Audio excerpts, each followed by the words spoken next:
김종대 의원님, 네, 나와 네, 있습니다. 예, 전화 연결이 되어 있는 상황인데요.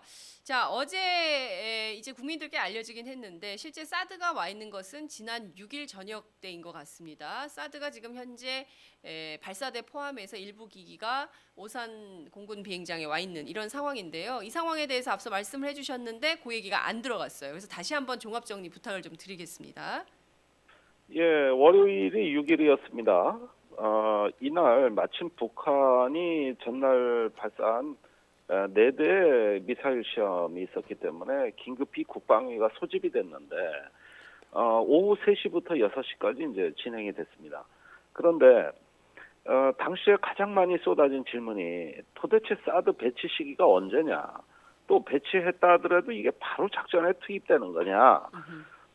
작전 운영에 투입되는 시점은 언제냐 이런 질문이 쏟아졌거든요. 네.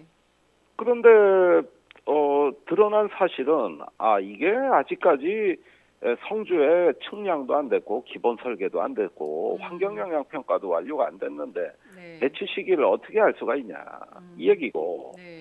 그다음에 배치한다 하더라도 그냥 작전에 투입되는 게 아니더라고요. 이게 작전 운영 절차가 아주 복잡해요. 네. 뭐 레이더 가동하고 발사대 요격 미사일 장착하고 뭐 이런 게 1단계 같은데 네. 그 말고도 다른 미사일 방어 자산하고 또 연계되고 통합되는 또 2차 전력화가 있는 것 같았어요. 네. 그래서 이게 생각보다 간단치 않은 문제구나 하는 걸 그저께 알게 됐죠. 그러면은 네. 언제 배치될지 알 수 없다. 전력화 시기도 알 수 없다. 이거는 해봐야 알겠다. 이런 무책임한 답변을 듣다 보니까 제가 이제 열이 받았습니다. 네. 그러면은 뭐 목표 시점도 없이 뭘 가속화한다는 얘기냐. 네. 결국 대선판으로 사드를 끌고 들어오겠다는 얘기지. 뭐 가만히 보니까 기준도 목표도 없는데 뭘 그렇게 가속화한다 그래가지고 이 대선판의 평지풍파냐. 네. 이렇게 하다 끝났어요. 어. 그런데 당시에 이미 네. 이 공방이 오고 가는 그 시점에는 네. C-17 미 수송기가 오산 공군 비행장을 향하고 거의 도착한 시간 아닙니까? 그러면서 사드를 사실상 갖고 들어온 건데 이런 얘기는 시침이 똑대고 네. 한마디도 없이 쌩까고 있다가 예. 갑자기 어제 발표하니까 아주 약이 올라 죽겠죠, 저는. 그러니까요. 근데 지금 보면 민주당에서는 사드 포대가 배치되는 것은 새로운 미군 기지를 건설하는 거기 때문에 이것은 사실상 국회 비준을 받아야 된다. 그냥 넘길 수 있는 문제가 아니다. 이런 주장을 하고 있습니다. 정의당은 좀 어떤 입장이십니까? 아니 뭐 우리가 가장 일관되게 처음부터 네. 사드 배치는 중단돼야 되고 네. 포괄적인 그 안보 영향 평가를 해서 네. 이게 국익에 유리한 건지 아닌지 철저히 검증한 뒤에 국회 비준 동의 받고 결정하자 이거였죠. 네. 그러니까 지금 중단해야 됩니다. 지금 사드는 그런데 중단해. 근데 와 있는 걸 네, 어떻게 중단하는가요? 아니 그러니까 네. 이걸 중단하라고 그렇게 그랬는데 네. 이 사람들은 하지 말라 그러면 더 하는 사람들이니까. 하지 말라 그러면 더 해. 예. 예. 그렇다고 또 하지 말라는 말을 안 할 수도 없는 거 아니에요. 그렇죠. 그러니 참 난감하기 이를 데 없는 거예요. 음. 또 더군다나 이번에 그 사드 조기 전개 강행은 네, 뭐냐면 네, 네. 지금 중국의 반항 감정 네. 또 경제 제재가 현실화되고 있는 데 대한 응답의 형식으로 이루어졌습니다. 네. 그렇습니다. 그렇다면 뭡니까? 중국하고 극단적 상황을 불사하겠다는 이런 메시지가 중국에 발신된 거거든요. 그렇다면 예. 단순히 이게 국내 문제입니까? 아니죠. 우리 국민들 속이는 거는 뭐 일상 우리가 겪어왔던 문제니까 그렇다 치고 네. 중국에 대해서도 갈 때까지 가보자 이 얘기거든요. 그러면은 지금 앞으로 그 피해가 우리 기업과 중소상인들한테 걷잡을 수 없이 확산되는데 여기에 대한 아무 대책도 없어요. 그러면 무슨 대책도 수립 안 해놓고 이렇게 저질러 놓냐고. 네. 지금 이러니까 아주 사람 미치는 거예요. 지금 상당히 위중한 이런 상황인데요. 최세현님께서 이런 말씀 주셨어요. 홈쇼핑을 자주 이용하시는 것 같아. 포장 뜯지 말고 일주일 안에 반품하자. 다음 주에 포장을 뜯지 말고 포장 안 뜯으면 반품 되니까 사드 반품하자. 지금 이런 말씀 좀 주셨는데요. 저희가 이제 그 위중한 엄중한 상황일수록 웃음을 잃지 말아야 되기 때문에 저희가 이런 말씀을 좀 드렸습니다만 지금 굉장히 그 중국의 보복이 무역뿐만이 아닙니다. 롯데만의 문제가 아니라 전 기업으로 확산될 가능성이 있고 특히 이제 중국과 사업하는 분들은 지금 피눈물을 흘려야 되는 이런 상황이 되는 건데 이 문제에 대해서 아무런 대책도 없이 일단 갖다 놓고 보자. 중국하고 극단적 상황으로 가자. 이게 비단 경제 문제에 그치겠습니까? 아니면 안보 문제까지 가겠습니까? 결국 미중 양 가운데 끼어서 이 나라가 결국은 희생되는 이런 상황까지 가야 된다고 판단을 하는 겁니까? 국방당국은 도대체 무슨 생각을 하고 이렇게 사드를 여기다 갑자기 비밀 작전 하듯이 갖다 놓은 겁니까? 국방부는 군사 문제 외에는 아무것도 생각 안 하고 있고요. 또 이제 집권 여당은 오로지 사드 선거로 이 대선을 몰고 가려고 하고 있는데 네, 거기에 대해서 같이 아주 그 합동 작전을 해가지고 네, 안보 이슈 띄우기는데 봉사만 하고 있습니다. 음, 그런데 최근에 시청광장에서 태극기 집회가 있었죠. 네, 거기에 성조기가 같이 등장했는데 네, 이제 어제 중국의 그 사진을 캡처해가지고 가짜 뉴스가 확산이 됐어요. 저렇게 성조기 내걸고 중국과 선전포고하자는 시위가 한국에서 열리고 있다. 아 중국 안에서, 예, 이런 식으로 가짜 뉴스를 확산시키니까 지금 중국이 난리가 났습니다. 예, 그러니까 지금 중국 정부도 정부지만은 중국의 민심이 들끓고 있는데 네, 여기에 어제 마침 들어온 사드는 거기다 불을 질러 버렸다고. 그러면은 제가 보기에는 이후에 어떤 대중관계라든가 거기서 이상이 생긴 문제에 대한 수습 대책이라든가 네, 이런 문제에 대해 가지고 우리 정부의 대책이 부재한 가운데 네, 불을 질러 버리는 거죠. 그렇게 되면 어떻게 됩니까? 이제 뭐 중국 정부가 통제하기 어려운 네, 그 반한 혐한 감정이 네, 걷잡을 수 없이 확산되는데 그 피해는 이루 말할 수 없고 네, 우리 지금 중국 유학생들이 길거리에 제대로 맘 놓고 돌아다니기나 하겠습니까 이러다가 그러니까 이게 너무 감정적이고 충동적인 방향으로 전개되고 있다는 게 네, 굉장히 우려스럽습니다. 그러니까요. 이건 중국 한국이 지금 똑같아요. 예, 이렇게 충동적이고 막 그러다는 게 이게 뭐 시청 앞 태극기 집회하고 뭐가 다릅니까? 네, 이런 그런 군중 심리 이용해 가지고 예, 막 뭐 헌법재판관들 테러하자 그러는 예, 이런 증오와 적개심을 부추기는 방향으로 전국이 관리되고 있다. 그다음에 대통령 선거는 또 사드 찬반으로 국민을 양분시켜서 결국은 안보 선거로 몰고 가려고 그런다. 이런 우매한 나라가 어디 있습니까? 그러니까요. 근데 의원님 제가 꼭 하나 여쭤보고 시간이 없기 때문에 지금 2분 정도 남아 있어서요. 저희가 더 시간이 없어서 요거는 꼭 여쭤보고 싶은데요. 지금 미국에서도 무역 관련된 문제가 제기되고 있어요. 그 지금 미국의 백악관 국가무역위원회 위원장 있지 않습니까? 나바로. 그 삼성하고 LG를 찍어가지고 불공정 무역 그만하라고 압박을 하고 있습니다. 그러니까 중국만 문제가 아니라 미국도 문제예요. 미중 양국이 지금 이렇게 경제적으로 대한민국을 압박하고 있기 때문에 이것을 우리가 사드 문제를 지혜롭게 풀지 않으면 매우 위중한 상황. 특히 지금 카톡에 4월 전쟁설이 돌고 있어요. 4월에 대통령 선거해야 되는데 4월 전쟁설이 또다시 카톡을 돌고 있는 이런 상황입니다. 그러니까 가짜 뉴스가 매우 심각한. 그리고 이제 헌법재판소 탄핵 심판이 이번 주말 늦어도 이뤄질 걸로 보이는데 어제 선고기일 예정했는데 사실상 발표를 못했거든요. 의견 차이가 너무 많이 나서 매우 심각한 이런 상황입니다. 자, 이 미국 문제하고 얘기를 좀 부탁드릴게요. 뭐 2분밖에 안 남았다면서 혼자 다 떠드시네요. 저기 네, 제가 제일 걱정하는 시나리오는 네, 박근혜 대통령이 탄핵 인용이 기각되고 대통령으로 복귀했을 경우에 네, 본격적인 전쟁 준비에 서두를 거라고 봅니다. 네? 전쟁 분위기를 무슨 고조하는 어떤 그 미국의 대북 선제 공격에 대해서 상당히 그 어떤 분위기를 구체화하는 쪽으로. 선제 공격이요? 네, 그런 쪽으로 굉장히 그 안보 분위기, 안보 이슈 띄우는 쪽으로 대통령이 움직일 것 같아요. 그러니까 결국은 이 탄핵이 국가의 명운을 가르는 판결이 될 겁니다. 그런 것들이 가장 걱정스럽고 네. 또 탄핵이 인용됐다 하더라도 네. 현 황교안 권한 체제가 붙들고 늘어지는 건 안보밖에 없어요. 네. 그런데 최근에 미국이 대북 선제 공격이 다각도로 검토된 건 사실이고요. 네. 중국에 제가 가 있었는데 네. 중국의 그 상당수의 전문가들은 한국 정부가 미국의 대북 선제 공격 계획을 동의하고 협력하고 있다고 알고 있더라고요. 네. 이것도 상당히 심각한 문제입니다. 그래서 결국은 네. 지금 탄핵의 촛불 열기를 안보, 전쟁의 문제로서 또다시 대체해버리는 프레임 전쟁이 진행될 것이다. 이게 제가 생각하는 앞으로의 어떤 집권 세력의 의도라고 봅니다.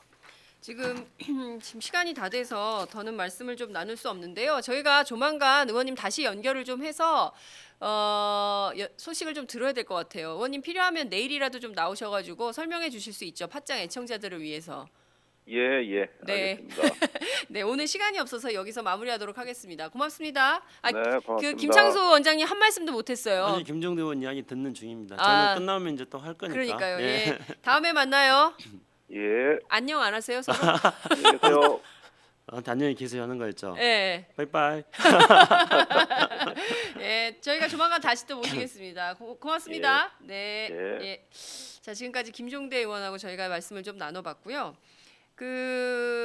계속해서 저희가 김창수 코리아 연구원 원장님 모시고 좀 말씀을 좀 이어가 보도록 하겠습니다. 우선 김종대 의원님께서 이렇게 보신 이 판단, 원장님 어떻게 보세요? 저는 중요한 이야기 몇 가지를 지금 김정대 의원께서 하셨습니다. 네. 우선 첫 번째로는 그 한민구 장관하고 국회 국방위에서 논란이 있었던 것들에 대해서 소개해줬죠. 네.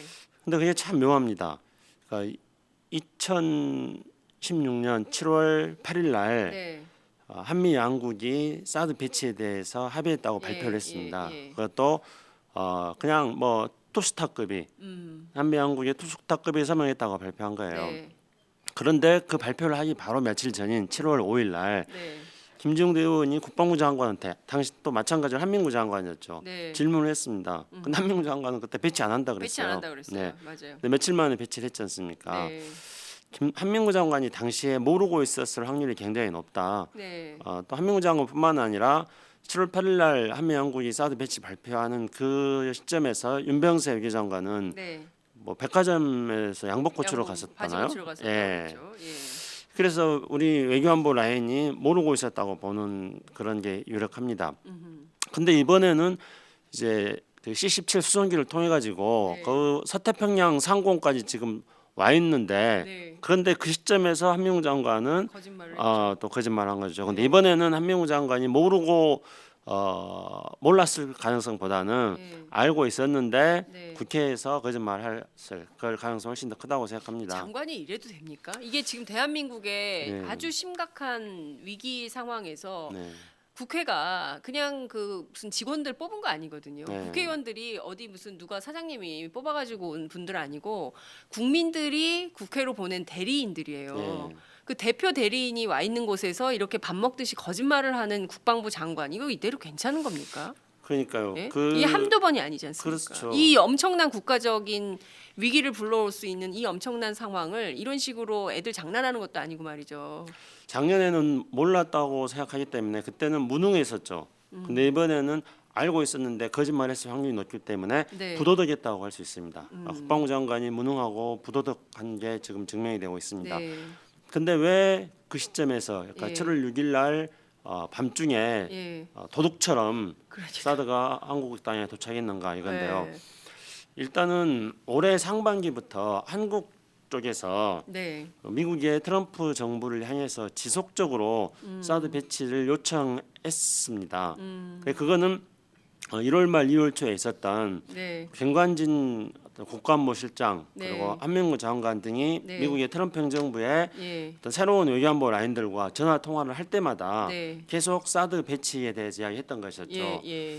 그래서 이제 미국 측에서는 그러나 그 시점에서 미국 측의 반응은 뭐였는지 정확하지는 않습니다만은 지금까지 언론을 통해서 보도된 바에 따르면 미국 측에서는 사드에 대한 이야기는 하지 않았어요. 네. 그러니까 1월 말 2월 초까지만 하더라도요. 그런데 2월 12일 날 북한이 이른바 북극성 2형이라는 네. 그런 새로운 그 이동식 미사일을 발사하지 않았습니까? 그래서 그것을 계기로 해가지고 보다 더 사드 배치에 대한 가속화 요구가 한국 쪽에서 들어갔을 확률이 높습니다. 네. 미국 쪽에서도 그것을 수용했고 예. 그래서 사드 배치를 하려고 준비하고 있었는데 예. 여기서부터는 이제 우리가 추측을 좀 해볼 수밖에 없는데요. 3월 6일 아침에 7시 한 40분인가 50분경에 네. 북한이 또 그렇죠. 연말 미사일 이제 발사. 스커드 ER이라는 예. 그런 미사일 4발을 발사했습니다. 네. 그러니까 사드를 배치하려고 준비를 하고 이미 있었던 상황에서 예. 북한이 미사일 발사를 하니까 이제 울고 싶은데 뺨 때린 그런 거네. 시기라고 예. 볼 수 있겠습니다. 예. 그래서 사드는 이동식 그 수송기에다가 예, 사드는 옮길 수 있습니다. 그래서 이동식이라고 볼 수 있습니다. 예. 그래서 사드가 그때 긴급하게 배치되지 않았을까. 그러기 때문에 한밤중에 도착했다. 일단 이렇게 보여집니다. 네. 어쨌든지간에 사드 배치는 국내적으로도 충분한 사드의 군사 기술적 그 타당성이 있는지에 대해서도 검증이 아직까지 안 돼 있고 네. 많은 논란이 있는데 한밤중에 그야말로 도둑처럼 배치했다는 점에서 네. 사드 배치의 절차적 문제점은 앞으로도 지속적으로 제기가 될 거로 보여집니다. 네.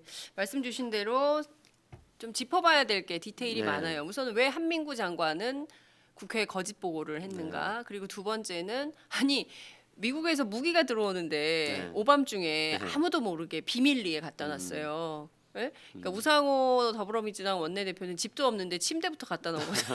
예. 이런 표현을 쓰기도 했던데 이게 굉장히 심각한 거죠. 그리고 지금 그 성주의 사드 포대 뭐 이게 아무런 것도 지금 준비가 안 돼 있는 상황이에요. 네. 근데 일단 갖다 놓고 알박기부터 시작한 그렇죠. 거다. 그럼 도대체 왜 그런 거냐? 시기도 원래는 12월 배치 예정이었는데 갑자기 당겨서 4월에 그리고 네. 4월 실전 배치설이 들리면서 전쟁설까지 나돌게 네. 하는 것이고 실제로 박근혜 대통령 탄핵이 기각될 경우에는 전쟁 선제 그래서, 공격, 예. 북한에 대한 선제 공격 굉장히 심각한 상황으로 가는 겁니다. 네. 예. 그래서 그 말씀하신 것을 다시 이제 하나하나씩 조금 짚어보죠. 예. 우선은 사드의 알박기에 대해서는 네. 바로 지난주에 김정대 의원과 제가 이 회장에서 네. 이야기했던 거 아니었습니까? 그렇습니다. 그래서 한미 합동 군사훈련을 하는데 네. 사드를 일단 갖다 놓고 예. 그 다음에 한미 군사훈련 끝나면은 다른 데다가 어디 네. 미군 기지에다가 갖다 놓고 놨다가 맞아요. 예, 할 거다. 성주에 이제 포대가 조성되면 맞아, 거기다가 맞아. 사드를 옮길 거다. 그래서 사드 알박기를 하는 거다. 그 지난주에 맞추죠. 그렇게 하지 예, 않았습니까? 근데 그게 딱 예, 맞았어요. 그대로 된 거죠. 여러분 종창 브라더스의 종창 토크를 꼭 보셔야 됩니다. 지난주에 예측한 그대로 지금 되고 예. 있네요. 근데 이런 예측은 와. 안 맞는 게 더 좋은데 그러니까 불과 며칠 만에 그대로 돼버린 겁니다. 불행한 그러면- 일은 왜 꼭 맞아 떨어지는 걸까? 그러면 이제 이 대목에서 다시 한번 지난주에도 이야기했습니다만은 우리 또 장윤선 기자께서 말씀하셨으니까 대선과 관련해 가지고 네. 의문을 안 가질 수가 없습니다. 우선은 작년 7월 8일 날 사드 배치를 발표할 때는 네. 2017년 12월 경에 음흠. 사드를 배치하겠다고 했습니다. 맞아요. 2017년 12월은 대선이죠. 맞아요. 그러니까 왜 사드 배치는 항상 대선과 맞물리느냐? 왜 사드는 대선과 함께 오나? 예, 그렇죠. 만약에 대선을 2월에 했다면 어떻게 했을까? 그러니까 그래서 그럼 12월에 2월에 갖다 놨나? 그러니까요. 예. 12월에 배치하겠다고 그랬더니 갑자기 이제 최순실 게이트 이후에 예. 탄핵 국면으로 가서 네. 조기 대선이 네. 이제 가시화되기 시작했습니다. 네. 그러니까 사드 배치 시도 달라지는 거예요. 아니 그럼 이렇게 되면 어떻게 되는 거예요? 만약에 탄핵이 기각이 네. 되면 네. 박근혜 대통령이 돌아오는 거잖아요. 네. 박근혜 대통령이 돌아오면 대통령 선거는 다시 12월에 해야 되잖아. 네. 그러면 미안한데 도로 가져갔다가 12월에 네. 다시 갖고 와 이렇게 되는 거예요? 충분히 그럴 수도 있고요. 에? 그러니까 사드 자체가 이동식이기 때문에요. 이거는 반품. 반품이라기보다는 한미 군사훈련 기간 동안에 네. 사드를 가지고 와서 이것을 실전 배치를 위한 훈련을 해본 거다 하고 다시 가지고 갔다가 예정대로 12월 달에 배치하겠다 하고 그 12월 전까지는 성주의 사드 포대를 기지를 완성하는 그런 길로 갈 겁니다. 왜냐하면은 성주에 미군의 사드 포대를 완성하는 데까지는 네. 상당한 시간이 걸립니다. 그러니까 미군 기지를 건설하는데 미군은 그 시설 설계를 하는데 네. 굉장히 엄격하게 합니다. 음. 예를 들면은 우리 군의 막사를 짓는 것에 비해서 네. 미군 시설들은 어떤 벽이라든가 건축 이런 것들에 있어서 굉장히 더 튼튼하게 짓고요. 그리고 건물을 짓는다 하더라도 도로에서 뭐 몇 미터 떨어져야 되고 뭐 쭉 이런 복잡한 시설 기준이 있습니다. 네네. 따라서 미군이 원하는 시설 기준에 맞게 사드 어떤 포대를 구축하기 위해서 시간이 걸린다. 그래서 네. 12월 달에 배치한다 해가지고 또 12월 달을 마칠 겁니다. 이번에 그러니까 사드 배치가 앞당겨진 거는 대선이 조기 대선으로 되기 때문에 그렇죠. 사드 배치를 앞당긴 겁니다. 그러면 결론적으로 어떤 말씀이냐면은 네. 이 지금 현재 이 우리 수구 보수 세력들은 대선을 사드 대선으로 치르려고 애초부터 기획하고 있었던 거였습니다. 그래서 만약에 수구 보수 세력은 사드로 대선을 하려고 했다. 그러니까 그렇죠. 2012년에 NLL을 했던 것과 NLL. 비슷하게요. 근데 그거는 이미 조선일보라든가 이 어떤 보수 언론들에서부터 그런 주문을 하고 있습니다. 그러니까 두 가지 주문을 하고 있는 거죠. 첫째는 뭐 문재인 후보라든가 이런 야권의 유력 그 대선 후보에 대해서 네. 안보 공세를 퍼부어라, 그러니까 종북몰을 해라, 뭐 이런 거 하나 하고, 종북이 안 통하니까. 뭐 이런 것들을 하는 거 하고 또 하나는 이제 자기네들 후보를 좀 띄워라, 이 두 가지인 거죠. 그래서 후보는 지금 한교안으로 띄우고 있고 그 다음에 이제 사드 배치를 통해서 안보몰을 하는 겁니다. 네, 종북몰을 하는 예, 거죠. 예. 그런데 우리가 역대 대통령 선거라든가 역대 총선에서 네. 항상 뭐 북풍이니 종북몰인 이런 거 하지 않았습니까? 네. 근데 그 당시에 북풍이나 종북몰이는 이른바 그 어떤 새누리당이라든가 이런 수구 보수 정당이 네. 민주 진보 정당보다도 한 뭐 6대 4나 네. 이런 비율로 앞서고 있을 때였습니다. 그러니까 이렇게 앞서고 있을 때에서도 네. 그 앞서고 있다는 것들을 확실하게 굳히기 위해서 네. 종북몰이라든가 북풍을 했던 거였죠. 그런데 지금 같은 경우에는 네. 뭐 8대 2 정도로 네. 현재 수구 세력들이 밀리고 있지 예, 않습니까? 맞습니다. 그럼 이 밀리고 있는 상황을 뒤엎기 위해서는 과거에 앞서고 있을 때도 종북몰이 북풍을 했는데 이 지금 밀리고 있을 때는 어떻게 하겠습니까? 더 훨씬 센 더 강도 높게 종북몰이와 북풍몰이를 할 것입니다. 그것이 바로 사드이고 또한 지금 우리 아까 장윤성 국장님께서 염려하셨던 4월 위기설 또는 김종대 의원이 또 걱정하셨던 뭐 전쟁 준비설 이런 것들이 바로 그 과거의 대통령 선거에서 볼 수 없었던 그것보다 훨씬 더 강도 높은 네. 어떤 북풍몰이 안보 장사라고 볼 수 있는 거죠. 설마 그럴 리가. 설마 그렇죠. 이 나라가 OECD 잘 사는 나라 11번째 드는 나라인데 이 나라의 경제 자산을 다 뒤집어 엎고라도 자신들의 정치적 기득권을 위해서라면 전쟁도 불사한다라는 걸까요? 그러니까 이제 지금 한번 보면은 굉장히 이제 새누리당에서 내놓고 네. 지금 자신들의 다급한 마음들을 표현하고 있습니다. 그건 어떤 거냐면은 사드를 반대하면은 종북이다 이렇게 하고 있지 않습니까? 네. 그리고 이제 지금 사드 배치 문제를 가지고 무슨 야당 후보들에 대해서 직접적으로 계속 연계시켜서 지금 공격을 계속 하고 있습니다. 네. 심지어 또 어떤 이야기를 하냐면은 사드 배치를 위해서 필요하다면은 중국과의 경제 관계는 포기해도 된다는 식으로 지금 이야기를 하는 새누리당 의원들이 있습니다. 새누리당이 좀 무슨 이상한 이름으로 바뀌었죠. 자유한국당입니다. 예, 자유당으로 바뀌었죠. 예. 근데 그들은 사드 배치를 위해서 다시 말한다면은 대선에서 이기기 위해서는 한중 경제 관계 때문에 한중 경제 관계가 파탄이 나서 우리 민생이 파탄이 나도 그걸 감수하겠다는 거고요. 종북몰이라든가 이런 것들에 대해서도 그게 낡은 레코드판을 돌리는 거고 시대를 냉전 시대로 돌리는 것, 우리 역사를 후퇴시키는 것임에도 불구하고 그런 걸 하겠다는 겁니다. 네. 그러니까 대선에서 지금 현재 불리한 상황을 뒤엎기 위해서는 그냥 뭐 한마디로 말씀드린다면은 뭔 짓이든지 다 하겠다. 지금 그런 각오를 지금 이 자유당 세력들이 보여주고 있다고 생각합니다. 그러니까 지금 말씀 주신 대로 필요하면 전쟁도 불사한다는 방식으로 간다면 우리 국민들이 이제는 가만히 있지 않을 거예요. 이제 대한민국 국민들이 80% 이상이 대학을 가고 그럼요. 합리적이고 그리고 이성적으로 그리고 양극화 문제 때문에 경제적 대안이 그 어느 때보다 소중한 이런 시대에 전쟁이나 일으켜가지고 나라를 파국으로 몰고 간다? 어떤 국민이 동의하겠습니까? 이런 상황을 그렇죠. 그냥 뭐 방치한다 헌법재판소가 야, 그러면 그래서- 이 나라에 도대체 누가 살겠어요? 그러니까 예. 그래서 전쟁도 불사하겠다는 식으로 네. 어떤 국민들에게 공포심을 심어줘가지고 그렇게 해서 대선에 임하겠다는 선거 전략이라고 우리가 볼 수가 있는 거죠. 자, 이런 소위 얘기하는 수구 보수 진영의 선거 전략이 과연 먹힐 거냐, 통할 거냐, 이것은 좀 지금도 판단할 수 있어요. 저는 지금도 네. 판단할 수 있고, 그렇지만 저희가 이제 어찌됐든 이 사실관계를 조금 더 집약적으로 네. 파고 들어갈 필요가 좀 있을 것 같다라는 생각이 좀 드는데요. 중요한 문제는 13일부터 다음 주죠. 다음 네. 주부터 다음 주 월요일부터 키 리졸브 훈련이 시작이 됩니다. 지금 오산에 와 있는 이 사드가 지금 발사대 하나하고 몇 개가 와 있는데 공개를 안 하고 있어요. 그래서 네. 왜 공개를 안 하냐 그랬더니 공개할 수 없다.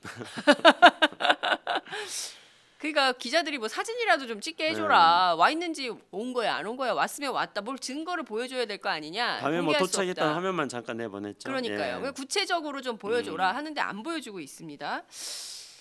자, 키 리졸브 훈련에 사드를 실전 도입할까요? 할 수는 있습니까? 실전 도입할 수 있습니다. 그러니까 할 수 있습니다. 예, 시간이 좀 걸리죠. 아까 김종대 의원 이야기했던 것처럼요. 네, 사드를 이제 키 리졸브 훈련에서 어떤 배치를 하려면은 네. 우선은 몇 가지가 필요합니다. 그래서 첫 번째로는 임시적으로라도 그 사드 포대를 주둔시킬 수 있는 부지를 확보해야 되고요. 네, 근데 그거는 성주같이 어떤 장기적으로 배치할 부지가 아니라면은 기존의 오산 기지라든가 뭐 이런 데다가 저는 배치할 수 있을 거라고 생각합니다. 네, 그다음에 이제 이것을 아까 김정도 의원이 이야기한 것처럼 포대를 가지고 왔으면은 네. 앞으로 지금 현재 사드 포대라는 거는 한 크게 네 가지 정도로 구성되는데요. 지금은 발사대만 들어왔거든요. 그러니까 발사대다가 이제 레이더도 들어와야 되고 지휘 통제 차량도 들어와야 되고 네. 이제 실제로 또 그 미사일도 또 들어와야 되고 그래서 들어오는 시간이 또 조금 걸릴 거고요. 네. 그다음에 그게 들어오면은 이 레이더들을 기존의 이제 어떤 미국의 정보 통신 체제하고 또 연결시키는 네. 이런 작업들이 필요할 겁니다. 그리고 이것을 한국 지형에 맞게 네. 또 어떤 사용할 수 있도록 숙달하는 이런 또 과정이 필요할 거라고 봅니다. 하지만 이런 과정이 장시간을 요하는 건 아닙니다. 네. 그렇기 때문에 앞으로 다음 순서대로 이제 나머지 사드 포대에 그런 어떤 시설들이 들어온다면은 신속하게 그것을 한국에서 배치하고 적용할 수 있는 네. 연습을 한 다음에 예. 실전에 배치할 수 있다고 봅니다. 그렇기 때문에 키리졸 훈련 기간 동안에 네. 뭐 배치는 얼마든지 가능하고 또 그게 명분이 될 거라고 생각합니다.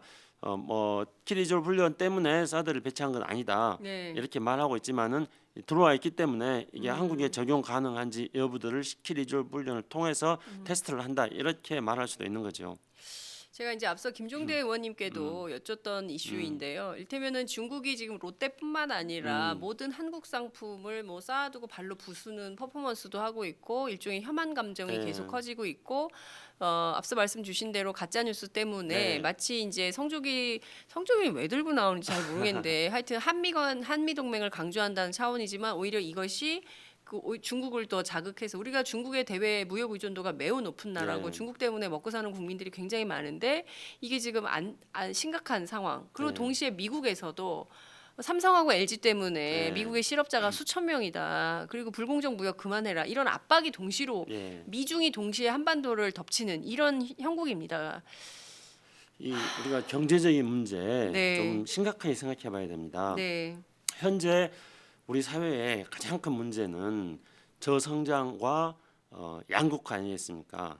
그래서 일자리도 만들어야 되고, 네. 그러니까 젊은 층들은 취업을 못해서 네. 그리고 중장년층들은 해고의 위협에서 일자리가 모든 세대들이 다 일자리에 대해서 불안해하고 있는 상황입니다. 네. 자영업자들은 장사가 안 돼서 이렇게 힘들어하고 있습니다. 맞습니다. 정말 힘든 상황입니다. 네. 이 힘든 상황에서 한중 수교 이후에 지난 30년간 우리가 중국과의 무역을 통해 가지고 우리의 먹거리를 만들어 왔습니다. 그리고 이 먹거리가 있는 곳에서 네. 우리의 생존을 지키자는 것이 바로 안보입니다. 네. 그렇기 때문에 중국과의 이 무역 관계를 어떻게 잘 지킬 것인가, 이걸 통해서 우리의 경제 생활을 어떻게 잘할 것인가, 이게 현대 사회에서 중요한 안보입니다. 경제 안보인 거죠. 그런데 지금 사드 문제를 가지고 우리가 중국과의 경제 안보를 뭐 포기해도 된다는 그런 막말에 가까운 발언들을 하고 있기 때문에 심각하다고 보고요. 그다음에 중국과의 관계 속에서 중국의 이런 약간의 좀 저급하고 치졸한 어떤 봉쇄 어떤 보복 이거에 대해서는 우리 국민 모두가 다 분개하고 있는 거 아니겠습니까?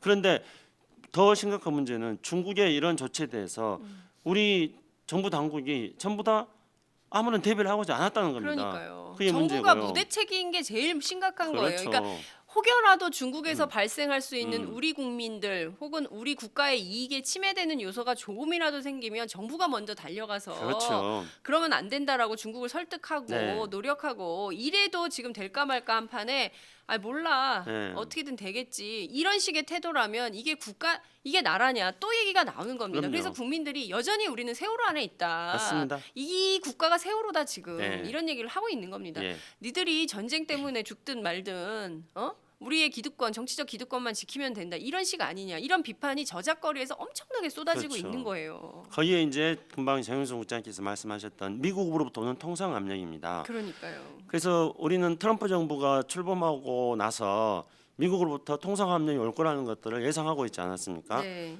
그런데 우리 정부는 미국으로부터 올 통상 압력에 대해서 어떤 대비를 했는지 모르겠어요. 사드 배치에서 중국으로부터 오는 어떤 무역 압력에 대해서 아무 대책을 안 세웠는데 네. 트럼프 행정부의 출범 이후에 네. 미국으로부터 오는 통상 압력에 대해서도 지금 무대책으로 일관하고 있습니다.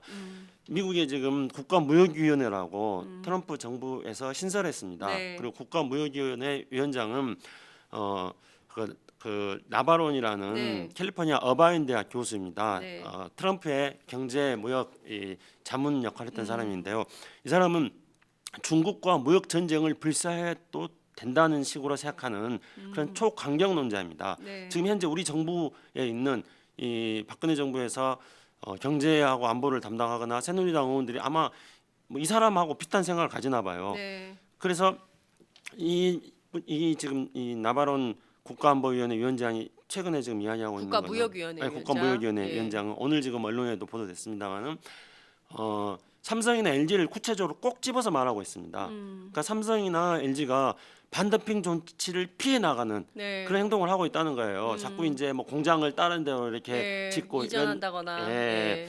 그래서 이런 것들이 이제 불공정 무역이라고 하면서 이거는 뭘 이야기하냐면 앞으로 삼성과 LG에 대해서 어떤 제재를 하겠다는 것들에 대한 포석을 깔고 있는 거거든요. 네. 그리고 그 전에 한미 FTA에 대해서 또 미국의 무역 대표부 사람들은 이것들에 대해서 재협상할 수 있겠다고 말하고 있고요. 네. 그러니까 우리는 지금 한미 FTA라든가 또 현재 우리 기업 활동들 네. 이 두 가지 문제에 있어서 미국으로부터 중요한 무역 압박을 지금 받고 있는 상황입니다. 그러면은 중국으로부터 우리가 경제 보복 조치를 당하고 있고 미국으로부터 무역 압박을 지금 예상되는 이 시점은 한국의 경제 무역에 있어서의 퍼펙트 스톰과 같은 그런 상황이 지금 다가오고 있는 겁니다. 네. 이 퍼펙트 스톰이라는 것은 네. 폭풍이 하나만 우리에게 불어오고 있는 것이 아니고 네. 여러 군데서 동시에 네. 지금 폭풍이 불어오고 있는 거예요. 네. 우리 경제를 향해서 네. 이렇기 때문에 경제적으로 굉장히 어려운 상황인데 이 경제적으로 어려운 상황을 어떻게 잘 외교를 통해서 어떻게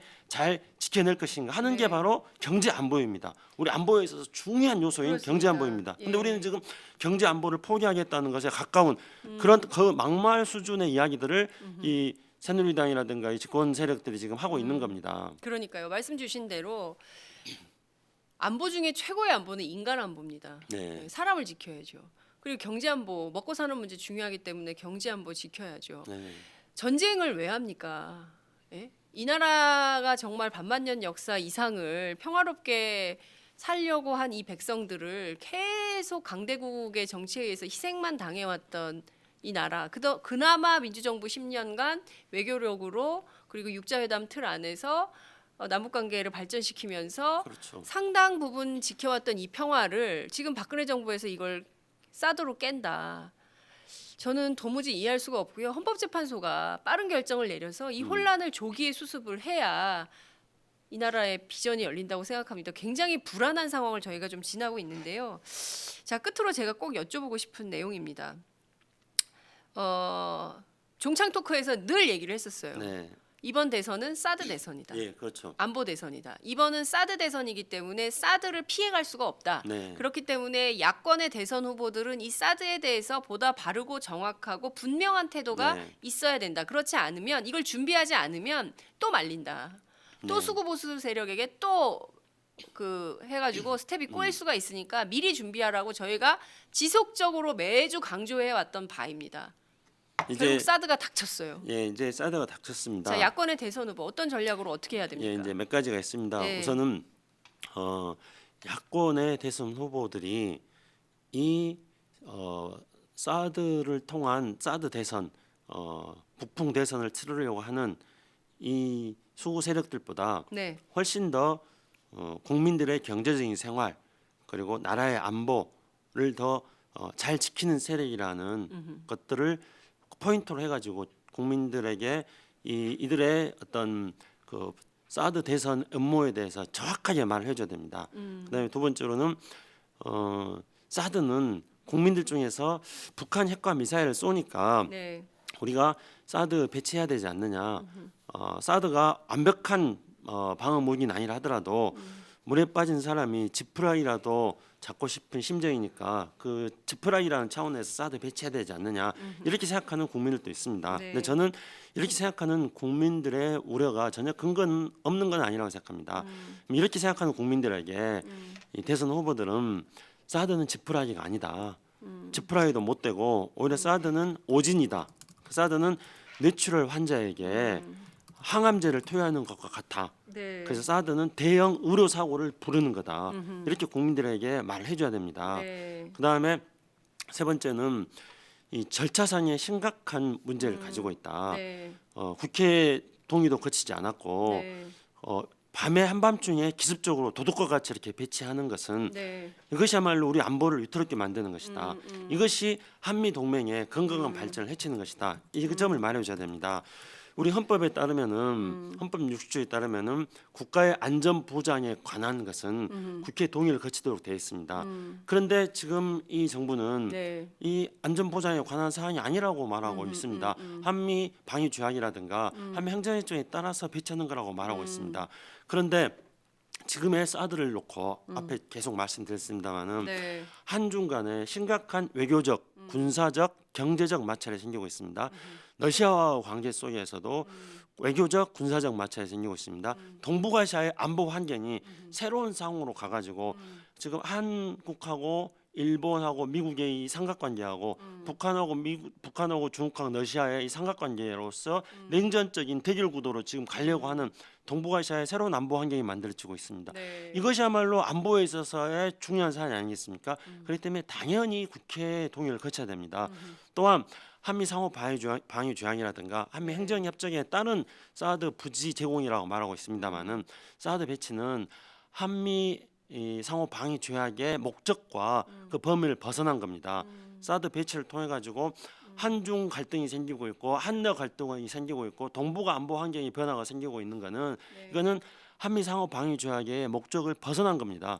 그렇기 때문에 사드는 그러니까 이 소파에 벗어난 벗어나는- 거죠. 소파의 범위도 소파라는 건 뭐냐면은 예. 한미 상호 방위 조약에 따라서 예, 예. 북한의 침략을 억제하기 위해서 네. 그 미군이 주둔하고 있는데 네. 그 목적으로 주둔하고 있는 미군에게 우리가 어떻게 예. 미군의 안정적인 주둔을 위해서 우리가 예. 지원을 해줄 그렇죠. 것인가 이게 예. 바로 소파입니다. 그렇습니다. 그런데 지금 현재 사드 배치는 북한의 침략을 억제하기 위한 그런 한미 상호 방위 조약의 목적과 범위를 벗어나서 예, 중국과의 갈등, 러시아와의 갈등, 네. 동북아시아에서의 새로운 안보 환경이 만들어지고 있는 요소입니다. 네. 그렇기 때문에 한미 상호 방위 조약의 범위를 벗어난 것이니까 사드 배치에 대해서 우리가 새로운 규범이 필요한 거죠.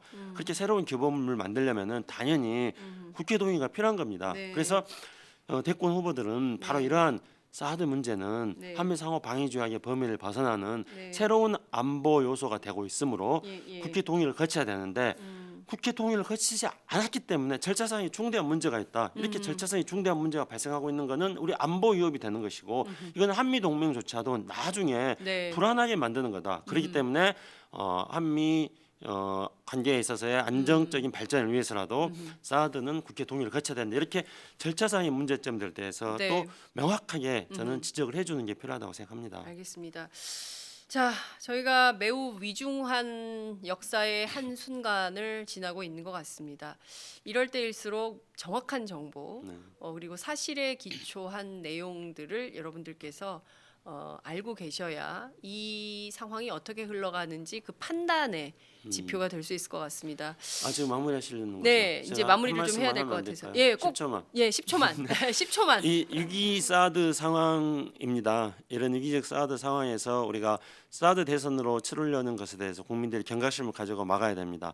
이 말씀 드리면서 지금 이 방송과 함께 나가는 코리아 연구원의 유럽 연수에 대한 광고 방송도 있습니다. 그 광고 방송도 좀 잘 들어주시고 유럽 연수에 대해서 좀 신청도 많이 해주십시오. 그래서 네. 유럽의 모델을 통해 가지고 네. 우리가 사드 체제를 극복하면서 네. 새로운 동아시아의 안보 질서 어떻게 만들 것인가 이거에 대해서 좀 준비도 하고 공부도 좀 해보자는 것입니다. 네, 코리아 연구원이 준비한 유럽 연수, 네. 예, 유럽 연수 여러분 많이 그 응원해 주시고요, 함께 네. 해주시면 좋을 것 같습니다. 그 굉장히 프로그램이 좋더라고요. 네. 예, 비용도 크지 않고 비용은 유럽에 비하면, 유럽에 비하면 굉장히 합리적입니다. 유럽 연합이 네. 주관하는 행사인 거죠. 유럽 연합에 관련된 어떤 예. 기관과 공동으로 하고 있습니다. 그러니까요. 유럽 연합과 관련된 네. 그 유러피안 아카데미라는 유로피안 아카데미, 그게 이제 유럽 그게 연합에 이제 속해 있는 기관인 유럽 거죠. 연합에 직접 속해 있지는 않은데요. 네. 독일 정부의 후원을 받아가지고 유럽 통합 문제에 대해서 연구하고 그렇군요. 연수하는 기관입니다. 많은 관심 응원 그리고 함께 해주시면 좋을 것 같고요. 저희가 팟캐스트에만 이 광고를 내보내고 있는데 네. 요새 팟캐스트를 저희가 왜 이렇게 순위가 떨어졌지? 팟캐스트로도 이렇게 이제 텔레비전으로 하다 보니까 아무래도 이제 팟캐스트 오디오로 들으시는 분들이 좀 줄어드시고 그 유튜브나 이렇게 카카오 TV나 이런 데로 보시는 분들이 더 많아지신 것 같아요. 어쨌든 저희가 채널이 굉장히 많아서 페이스북도 그렇고 팟캐스트로 듣는 청취율이 떨어지는 거는 네. 제 목소리가 너무 안 좋아서 그런 아닙니다, 건가요? 아닙니다. 그런 건 아니에요? 절대로 아닙니다. 제 탓 아니죠? 예, 김창수 원장님에 대한 응원의 박수 빨리 보내주시고요. 저희가 이 위중한 상황일수록 어떻게 더 지혜롭게, 선조들도 그랬잖아요. 상황이 어려울수록 기지와 지혜를 발휘해서 위기를 극복했습니다. 위기가 곧 기회다 이런 말도 있지 않습니까? 저는 이 사드 정국을 잘 현명하게 잘 보내고 나면 보다 더 좋은 그리고 정의로운 대한민국의 단초를 열 수 있는 그 시작이 될 수 있다 이런 말씀을 꼭 드리고 싶습니다. 오늘 말씀 여기까지 듣겠습니다. 네, 고맙습니다. 감사합니다. 마지막 하나까지 제거하지 못하면 또다시 증식하는 헬리코박터 HP7으로 더 강하게 헬리코박터 프로젝트 윌 더 이상 방치하지 마십시오.